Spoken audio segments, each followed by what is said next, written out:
Kisah si pria dermawan. Di sebuah kota, ada seorang pria yang dikenal sangat dermawan. Setiap kali ada acara, pesta, atau kedatangan pejabat baru, ia selalu muncul membawa hadiah, dari kue-kue mahal, hiasan antik, hingga benda-benda langka yang membuat semua orang kagum. Sekilas, semua orang mengaguminya dan berkata, betapa murah hati orang itu, pantas dia dihormati, kata mereka. Tapi waktu berlalu, orang-orang mulai menyadari bahwa setiap pemberian itu selalu diikuti oleh permintaan. Ia tidak memberi karena ketulusan, melainkan karena ingin menerima sesuatu sebagai balasannya. Setiap hadiah yang ia berikan disusul dengan permintaan. Bisakah usahaku dipermudah izinnya? Tolong sebut namaku dalam rapat penting itu. Kalau ada proyek, ingatlah aku. Pada awalnya, orang-orang merasa tidak enak hati menolak. Mereka berpikir, toh dia sudah baik padaku.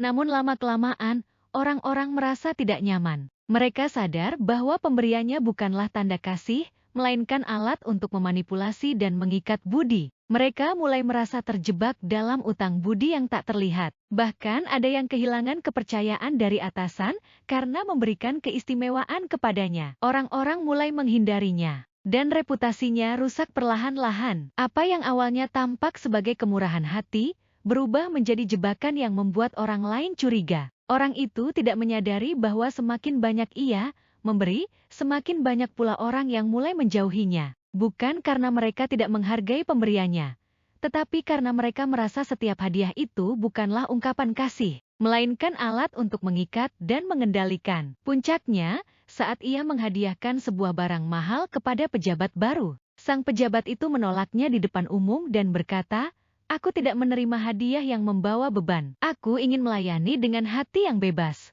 Orang itu pulang dengan tangan kosong, malu, dan hatinya kosong. Ia sadar, semua yang selama ini ia berikan ternyata tidak benar-benar membangun jembatan kasih, melainkan tembok ketidakpercayaan. Memberi harus lahir dari hati yang tulus, bukan dari keinginan untuk mendapatkan balasan. Memberi bukanlah soal seberapa besar yang kita keluarkan, tetapi seberapa murni hati kita saat memberikannya. Pemberian yang murni membawa sukacita dan berkat. Pemberian yang terselubung niat tidak membawa berkat melainkan kecurigaan dan jarak, dan pada akhirnya akan menghancurkan hubungan dan nama baik. Mari kita belajar mempersembahkan segala sesuatu, baik itu waktu, tenaga, perhatian, maupun harta, dengan hati yang bersih. Karena dalam memberi dengan tulus, kita bukan hanya menyenangkan hati Tuhan, tapi juga menabur berkat sejati bagi sesama. Jadi apabila engkau memberi sedekah, janganlah engkau mencanangkan hal itu, seperti yang dilakukan orang munafik di rumah-rumah ibadat dan di lorong-lorong, supaya mereka dipuji orang. Tetapi jika engkau memberi sedekah,